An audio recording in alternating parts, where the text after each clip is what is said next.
If you guys are on this channel, then we do not host average open houses. We go big or we go home. Today, I'm sharing with you how to host the best open house. We're gonna be split into 3 different sections: preparation, hosting, and then the follow-up. If we have not met already, hi, my name is Carys and I create content on all things real estate, social media, and self-development.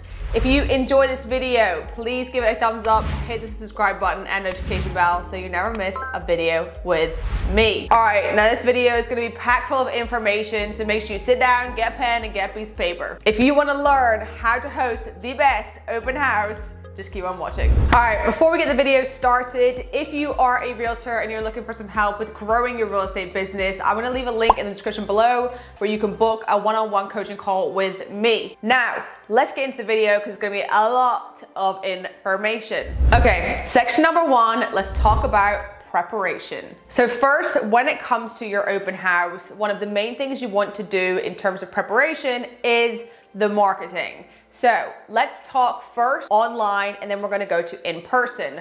Online, you wanna make sure it's on the MLS, make sure it's on all the third-party websites. Then you wanna make sure you're promoting it on your social media. Since we do not do average open houses, we're gonna promote on social media organically, and we are also gonna put a little bit of money behind it and do some social media ads. For this open house, you wanna make sure you're using good pictures. However, when you are promoting, I recommend keeping out something that is a key factor of the house, whether that be the kitchen, whether that be the exterior picture of the house. Leave out something that is a main factor that's gonna make people want to come in person. You're gonna create a nice open house flyer, put on the information, when you're doing it, what time you're doing it, make sure you got the address on there, and make sure you add a couple of pictures. Same thing, take out a piece of the house that is a factor that people want to see, but keep it out. On that flyer, you can then put a little bit of money behind it. Do not just boost a post on Instagram. I'm telling you now, please do not do that. No, God, please, no, no, no. We're gonna set it up properly on the back end to make sure we are putting it out to the people in the area in the right way.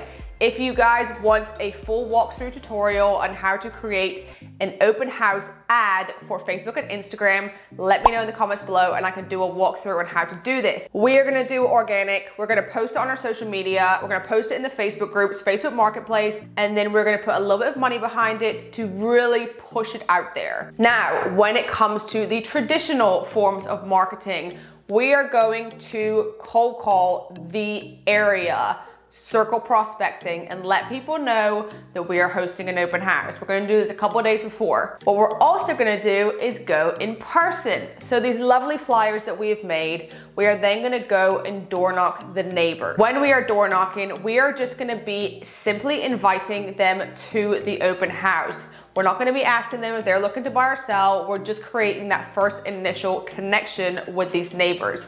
What I recommend doing 30 minutes before your open house is planned to start, you're gonna have a neighborhood exclusive. Okay. What this is that your surrounding people of the house, they are gonna have an exclusive preview of the home. So as we are going around to these houses, we're gonna say, hey, I don't know about you, but I would love to be able to pick my neighbor. So if you happen to know anyone who's looking to move into the neighborhood, make sure you let them know and they can come to the neighborhood exclusive that is 30 minutes blocked out before it goes out to the public. People love exclusivity, and you might notice that some of these people that you're speaking to say, oh, hey, actually, my cousin that lives at the area has been looking for a house here. Boom, there you go. You already have someone ready to go. As we are leading up to the day before, we are gonna go and put out the open house signs. We want a big open house sign in front of the house, and then we also want directional signs dotted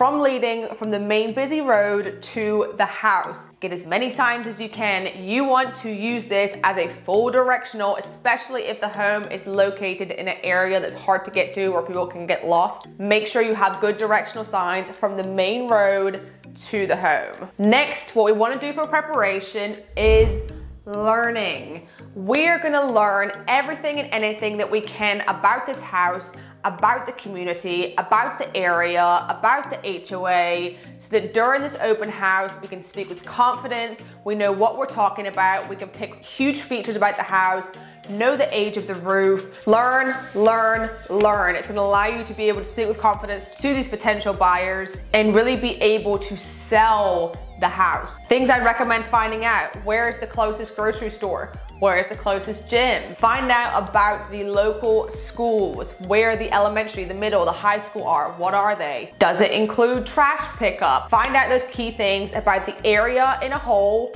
the community or the HOA, and then the home itself. People want to know when the HVAC was put in. People want to know how much frontage it has on the water. Find out these key things and learn, because it's going to benefit you when you're in that open house and you're being asked a million questions. Last step, preparation. We're going to go to the store and get some clipboards, and we're going to get some pens. We're going to print out a ton of MLS forms and a ton of feedback forms. This feedback form is going to go on top. Your MLS sheet is going to go underneath. It's going to go on a clipboard with a pen. Okay. Now, this feedback form is going to ask questions like, are you working with a realtor? Because we want to know that. It's going to include feedback about the house. One of the reasons why this is powerful is that in it, it allows the buyer to basically rate whether the home is priced correctly, any feedback, so that if this is your listing and it comes back to all these feedback forms say that your home is overpriced, you can then have that conversation with evidence to the seller. Personally, I think that this style of form that captures their information is a lot better than sign-in forms. Personally, I used to use a sign-in sheet back when I started in real estate, and I found a lot of people didn't leave solid information. However, when someone comes in and you give them the feedback form with the MLS sheet, with their pen, they get to walk around the house and fill it out as they go. They're not rushed, so they can kind of have that connection with you as you're kind of talking to them when they walk through the door, and then they feel more willing to basically fill out that information. All right, section number 2. This is hosting day. Now, what I recommend on the way to the house, stop at the store and grab some balloons. When we arrive, we're gonna tie the balloons to the open house sign, put it in front of the yard, and tie it to the mailbox if there is one. Make sure it stands out and make sure it looks very inviting. When we get into the house, we're gonna make sure all the lights are turned on. We're gonna open all the blinds, make sure all the doors are open, and make sure the house looks as light as possible. Then we are gonna make sure we add some music, put some music on. Now, we don't want relaxed, sleepy, vibey kind of music. We want something upbeat, something happy. Music that makes you feel good. We're gonna put it on in the background on a speaker and turn the volume down. Make sure it's not too loud, that it's not allowing you to be able to talk to people because it's overpowering. We are gonna bring drinks and we are gonna bring snacks because people will often come to the open house because they want something to eat. So make sure you have some prepared. If you are providing food, ideally have it individually wrapped so that people feel comfortable in terms of the whole germ situation. If this is a luxury listing, something to consider what you could do is hire a food truck. Now, if you cannot get this on your own, then you could also ask a lender to partner with you, be there with you at the open house, and having a food truck outside. Also, because of the way the world is right now, providing masks, shoe covers, and hand sanitizer goes a long way. You can have a little table by the front door that you can offer if people should want to do so. All right, people are showing up. The house is popping. Now, when you are greeting people, we are giving them a clipboard, a pen, with the MLS sheet, with the feedback form. If you do want a copy of my feedback form, drop a comment below. I'm happy to share. Now, we are giving one per couple, family, whoever is coming through their group that they are with. We're giving one to them. As they walk through the door, make sure you're taking a step back, give them some space. Then you want to welcome them, give them some information about the house, and then let them walk around themselves. People do not want to be followed around the house. Give them some space. Say, welcome to the open house. Give them some basic information. You're going to give them the clipboard with the forms, and you're going to say, hey, I am here if you need me, but feel free to take a walk around and look at the home. People will typically go walk around, they'll fill out the form, then they will reconvene in the kitchen where you have the snacks, the food, the music's playing from. That's gonna be your central hub. Then as they are giving the feedback form back, because you've given them something tangible, they're giving it back to you, you can then ask for their feedback, their questions, see how you can help them and create that relationship. Make sure if there's any major selling points to the house, you tell them about it before they go and walk around. So there are certain things that they can point and look out for. The open house is done. It has been a huge success. Awesome, great. Clean up, leave the house how you found it. Make sure all the doors are locked, all the lights are off, and everything is clean and ready to go.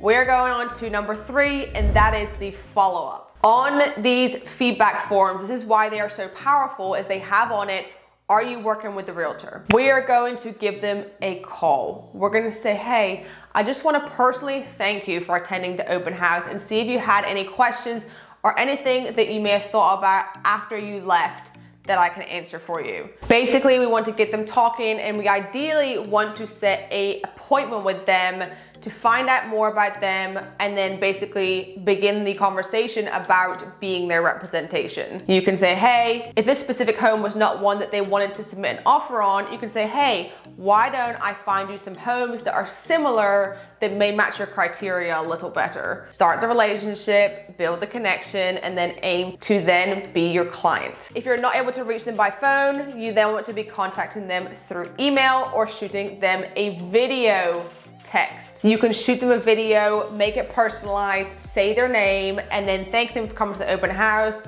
etc., etc. Video texts are extremely powerful. Make sure you make use of them. Now, the house is under contract. Fabulous. Now we're gonna go back around the neighbors. You can say, hey, we got multiple offers. We now have a plethora of buyers who are looking for a house in this neighborhood. So we wanted to go and basically talk to the neighbors and see if there's any consideration in making a move, because people want to be here and we have buyers who are looking for houses. We can door knock the neighbors and we can circle prospect on the phone. We're gonna tell everyone, because this is where the potential is that you can get listings out of an open house. Because if someone has been considering selling and they realize how much work you have been putting into this open house for the neighbor, then it's gonna show them how great it is to work with you, because you are hitting the pavement, you're doing all this marketing, and you're doing everything in your power to promote this open house. All right, guys, whew, that was a lot of information, but I hope you learned some tips, tricks on how to host the best open house. If you have any questions, please drop them in the comments below, or if you have any secrets or little tricks that you do with your open houses, make sure you drop them down in the comments. All right, guys, I hope you enjoyed the video. Make sure you prepare, make sure you show up well, and get those clients. Please like, comment, subscribe. You know the drill, and I will see you in the next one.